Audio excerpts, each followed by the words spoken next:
entre o milênio e o novo céu e nova terra está o juízo final. O juízo final aí é a peneira, onde aqueles que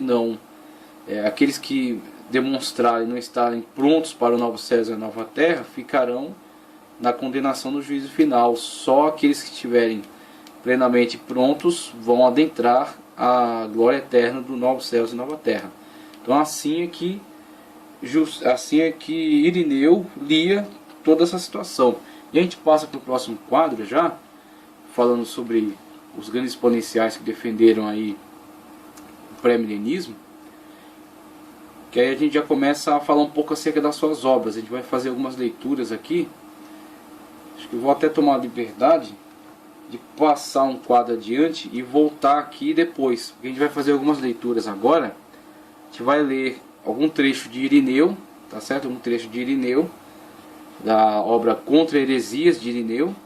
Vai ter a leitura também de um trecho do livro Padres Apostólicos, a Carta de Barnabé, tá certo? A Carta de Barnabé é uma das influências do quiliasmo, tá certo? Uma das influências do quiliasmo veio essa Carta de Barnabé. E vamos ler também algo de Orígenes, para entendermos o contrassenso, o contraponto dessa interpretação quiliasta. Porque que Orígenes defendia a interpretação alegórica, como é que ele olha para essa interpretação e a supervalorização dele dessa interpretação alegórica. Continuando aqui, diz: no segundo argumento, Irineu dizia que a vitória de Cristo seria incompleta se fosse apenas dentro do mundo do porvir. Sendo assim, se faz necessário que este mundo também cumpra os desígnios de Deus. A vitória de Cristo deve ser celebrada no tempo antes dele reinar na eternidade. Então, a visão era uma questão do aperfeiçoamento progressivo da humanidade para a entrada no novo céu e nova terra. Então o período milenar está antes do juízo, está depois da nossa época atual. Então aqueles que adentram o milênio estão começando um preparo para os novos céus e nova terra. E está antes do juízo, porque o juízo é a peneira. No juízo ficam aqueles que não estão aptos a adentrarem a glória celestial. Pós-juízo vem novos céus e nova terra e a eternidade. Então, tanto ele vê essa questão progressiva no milênio, por isso que ele vê essa questão cronológica, né, os 6.000 anos, o próximo é o sétimo ano. E nesses 7.000 anos que se seguirão, Cristo reinará sobre a terra com vara de ferro. Aqueles que participarem desse governo vão estar sendo preparados para a eternidade. Aqueles que não estão aptos à eternidade vão ser julgados no juízo final. Tá certo? E aí, aqueles que estiverem aptos vão adentrar ao reino celestial e viver a eternidade com o Senhor. Então vemos aí o ponto de vista de Irineu, e vamos ver isso na sua obra. Na obra Contra Heresias de Irineu, vamos ver aqui na página 618, já o final da obra dele, tem uma afirmação aqui que deixa bastante claro esse ponto de vista dele. Então na obra Contra Heresias, no quinto livro, página 618, que diz: por isso João previu de forma precisa a primeira ressurreição, que é a dos justos, e a herança da terra que se deve realizar no reino, de pleno acordo com o que os profetas já tinham profetizado acerca desta ressurreição. E é exatamente também o que o Senhor ensinou quando prometeu beber a nova taça com os discípulos no reino, ok? No reino celestial. Também quando disse: virão dias em que os mortos que estão nos sepulcros ouvirão a voz do Filho do Homem, e ressuscitarão para a vida os que tiverem praticado o bem, e os que tiverem feito o mal ressuscitarão para a condenação. Com essas palavras afirma que os que tiverem feito o bem serão os primeiros a ressuscitar para ir no lugar do repouso, e que em seguida ressuscitarão os que devem ser julgados.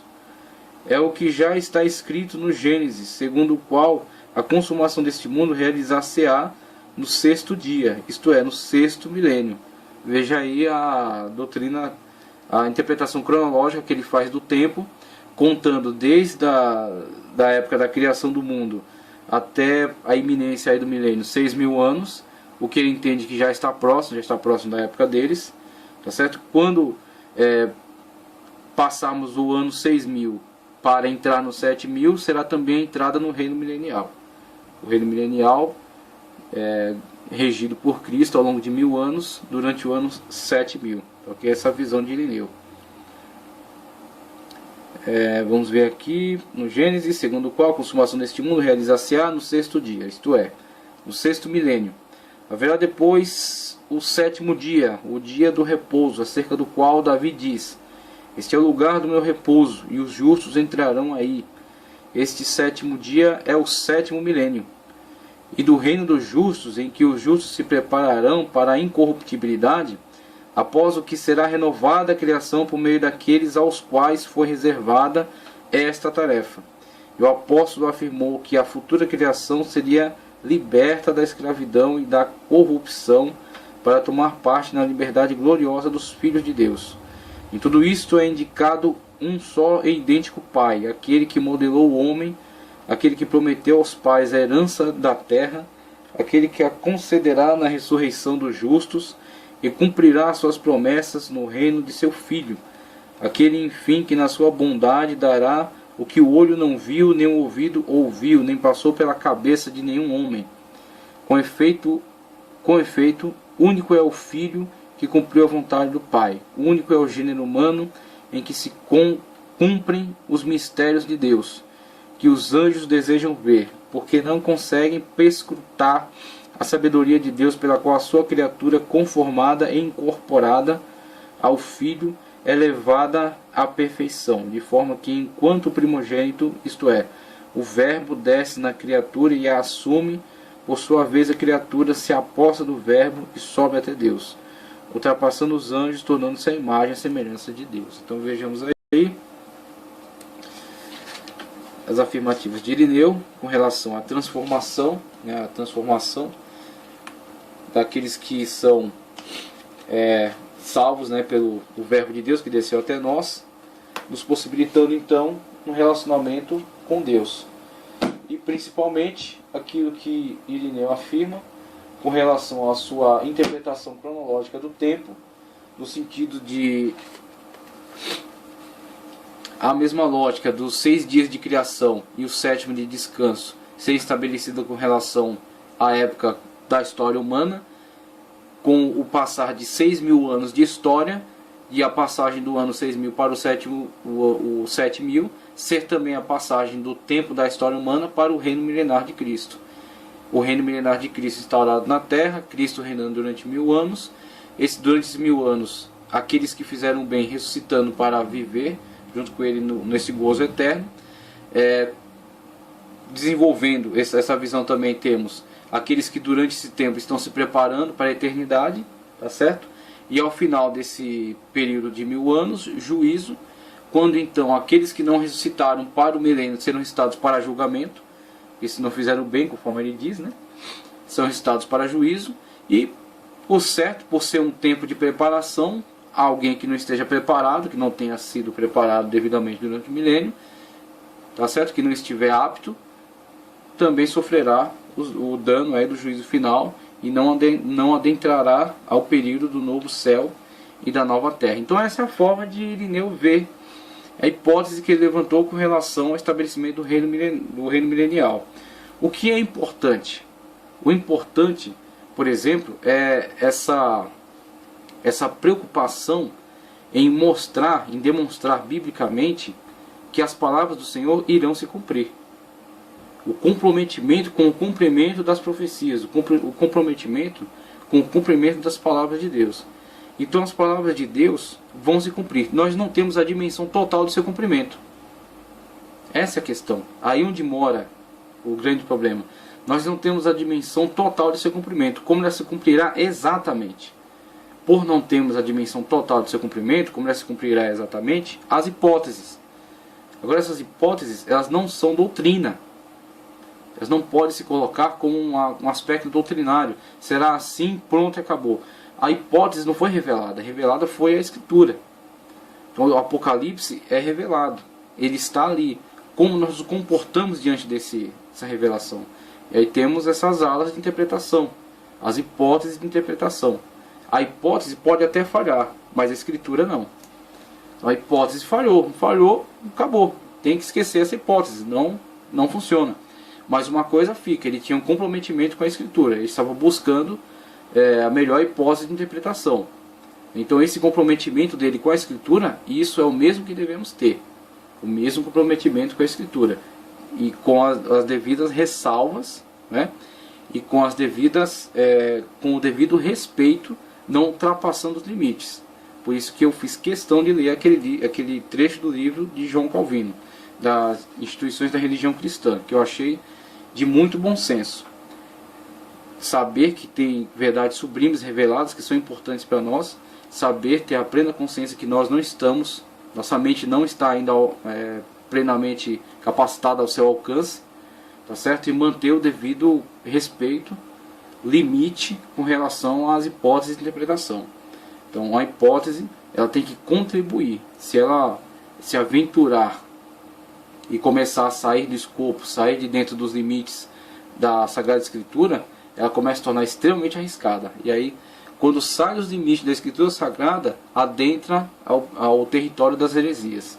Aí você vê o dano que isso causou na vida de muitas pessoas. Heresias que levaram grupos nos Estados Unidos a se suicidar, porque tinham o drama escatológico dentro da sua mente. Os testemunhos de Jeová que implantaram terrorismo escatológico também na mente das pessoas, com as previsões da volta de Cristo. Pessoas que abandonaram empregos, venderam bens, não aceitaram tratamento médico, muitos que morreram simplesmente por causa de terrorismo escatológico. Esse terrorismo escatológico, ele é produzido dentro de uma situação de desrespeito aos limites. Então, quando não se respeita os limites, pode-se produzir qualquer tipo de monstro. É a mesma Escritura Sagrada, que é palavra, que é vida, pode se tornar morte, pode se tornar veneno. Quando? Quando não são respeitados os limites. Então esses limites são muito importantes, tá certo? E de Irineu, o que nos fica é o comprometimento que esse homem tinha com a Escritura, mesmo a sua hipótese falhando, fica aí a questão do empenho que ele tinha na sua interpretação. Para Irineu, o esplendoroso reino milenar seria o aperfeiçoamento das bênçãos da atualidade. O que hoje é bom no milênio seria melhor. Não é muito difícil perceber que as conclusões de Irineu nasceram dos conceitos escatológicos do judaísmo.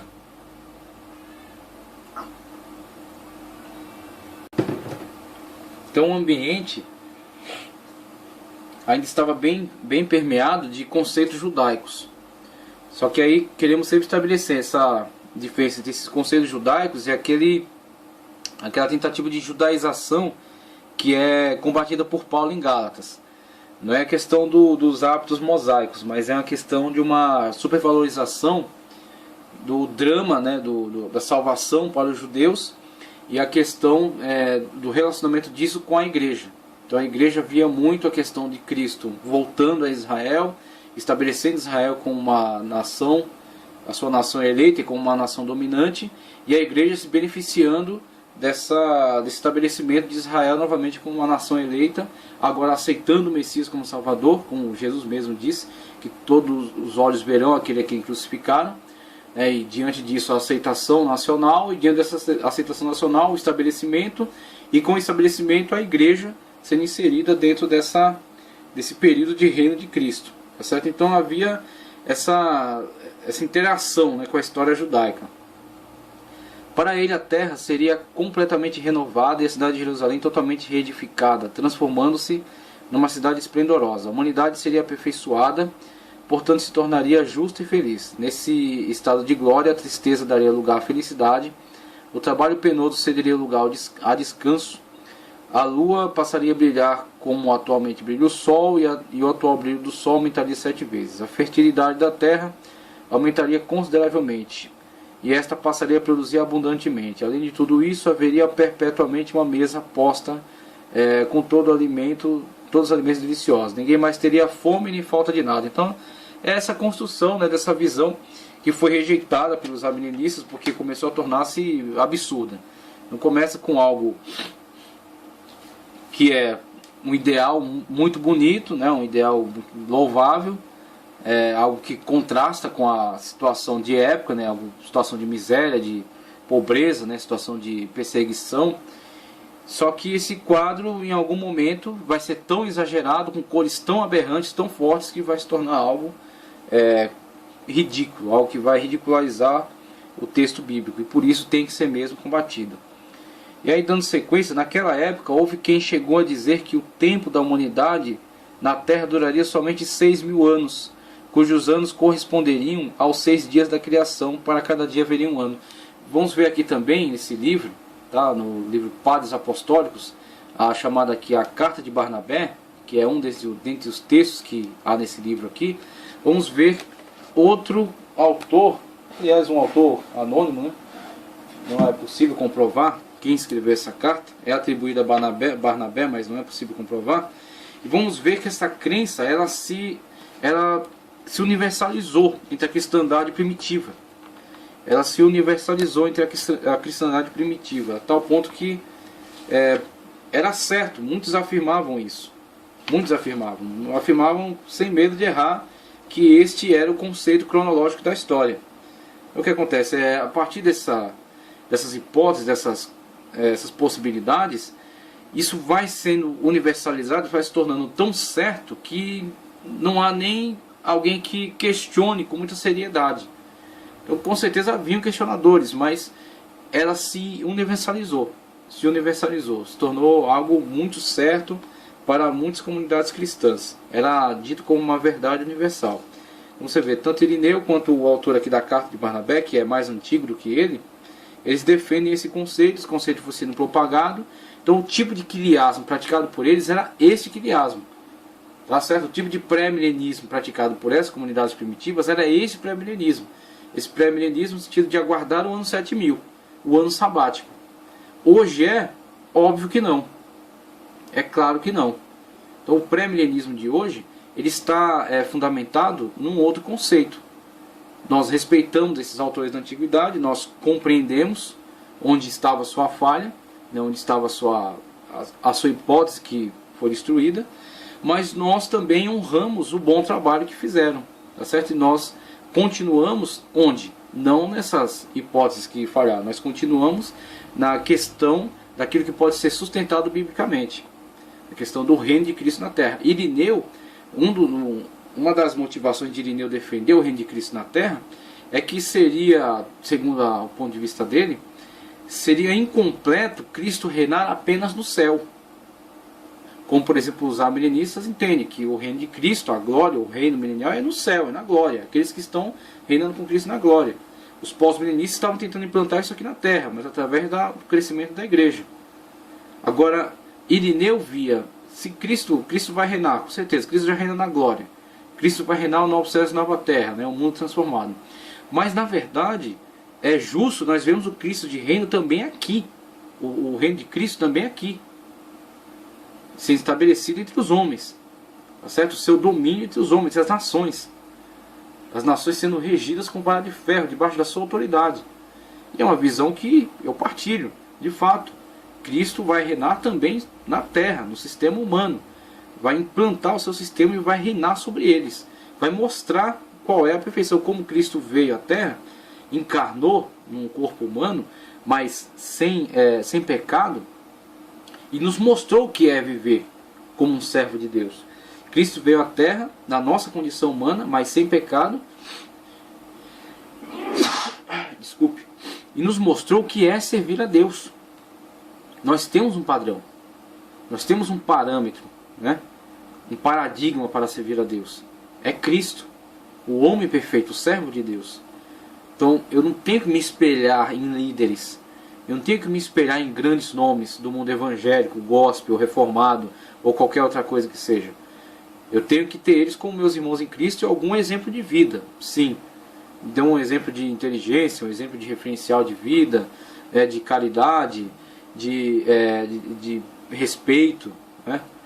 Sim, mas o meu referencial é Cristo, porque ele se tornou isso para mim quando ele veio à Terra, viveu dentro de um corpo humano, com as limitações de um corpo humano, teve sede, teve fome, teve cansaço, certo? Teve tristeza, chorou, se irritou em alguns momentos quando ele derruba as bancas dos mercadores do templo, dos vendilhões do templo, tá certo? Mas em tudo ele foi fiel a Deus. Ele serviu a Deus em todas as coisas. Foi fiel até a morte e morte de cruz, como diz o apóstolo Paulo. Então temos um referencial. Aquilo que é